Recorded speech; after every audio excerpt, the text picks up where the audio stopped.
ముందు చూపు లేకుండా ముగ్గురు నలుగురు పిల్లల్ని అన్నోళ్ళు ఇన్ని రోజులు ఊర్లలో లీడర్ గిరి చేద్దామంటే నారాజయ్య రూల్స్ ఉండేది. కానీ ఇప్పుడు పాత కానూన్ పక్కకు పడేసి గత ప్రభుత్వంలో ఇద్దరు పిల్లల నిబంధన ఉండేది.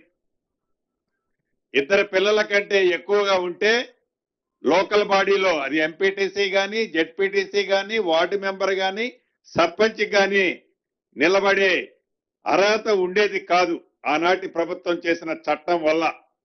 దాన్ని ముఖ్యంగా ఈ రోజు కేబినెట్ లో మా సహచార మంత్రివర్యులు శ్రీహరి గారు వారు మొదట లేవనెత్తిన ఈ అంశాన్ని కేబినెట్ అంతా కూడా సానుకూలంగా స్పందించి దీన్ని ఈ నిబంధనని ఎత్తేయాలని రాష్ట్ర ప్రభుత్వం ఈ రోజు కేబినెట్ నిర్ణయం తీసుకోవడం జరిగింది.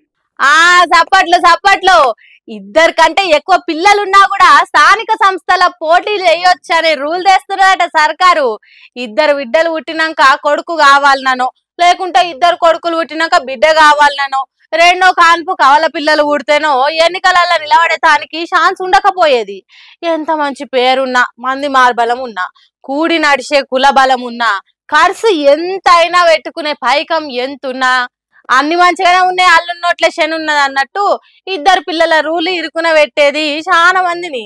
అధికారం దక్కించుకోవాలి, కూలింగ్ గ్లాసులు పెట్టి కుర్చీ మీద కూర్చొని అధికారాన్ని ఎంజాయ్ చేయాలని కళలు ఇప్పటి నుంచి తీరే ఛాన్స్ చాలా ఉన్నది అన్నట్టు.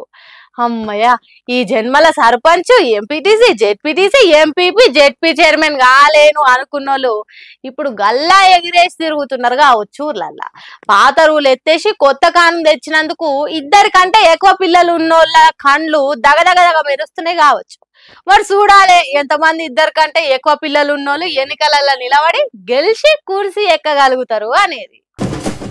అమ్మో బాబాయ్, ఇదేందయ్యా ఇది నేనేడ చూడలే. అరే వీడేంట్రా ఇలా ఉన్నాడు, గిట్లా తయారైంద్రేంద్రా మీరంతా అనే తెలుగులున్న అన్ని ఆర్ఆర్ఆర్ డైలాగులు చెప్పినా తక్కువనే కావచ్చు ఈ ఓటర్ లిస్టులు చూస్తే. హాగో మాజీ మంత్రి జగదీష్ రెడ్డి సారు ఇంటి ఓనర్ని అడుగుతుంటే ఎన్ని దొంగ ఓట్లు బయట పడుతున్నాయో చూడు. తర్వాత మీ వైఫ్ సుమిత్ర ఉంది. తర్వాత ఈ నాగభూషణం మెలుగురు లేరు, ఎండి యూసఫ్ మీకు లేరు, శంకరన్ లేరు, జరీనా బేగం, మహేందర్ మీ అబ్బాయి ఉన్నాడు, నసీమా బేగం, సయ్యద్ దస్తగిరి, సయ్యద్ సజ్జాద్ లేరు, సయ్యద్ సజ్జాద్ హుస్సేన్.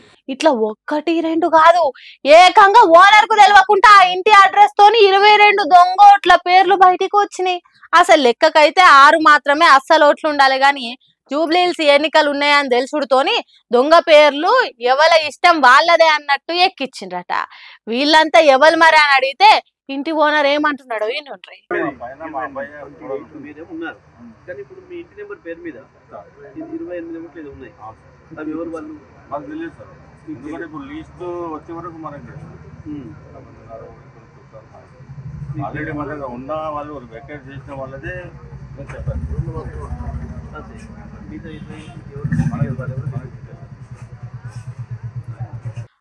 అట్లున్నదయ్యా సంగతి. ఆ పేర్లు ఎవలయో ఎందుకు ఓటర్ లిస్టులు ఉన్నాయో నాకేం తెలియదు అంటున్నాడు ఓనర్ సాబు. Borabanda area Banjara Nagar booth number 326 పరిధిలున్న ఓటర్ లిస్ట్ భాగోతం ఇది. మాజీ మంత్రి జగదీష్ రెడ్డి ఇంటింటికి తిరుగుకుంటా ఎవరు వీళ్ళంతా అని అడుక్కుంటా దొంగోట్ల లంగదందాన్ని బయట పెడుతున్నాడు. మీడియోళ్ళు ఎంటరాంగా గడప గడపకు తిరిగి అస్సలు పేరు ఎవలది నకిలీ పేరు ఎవల అనేది లోకానికి చెప్తున్నాడు.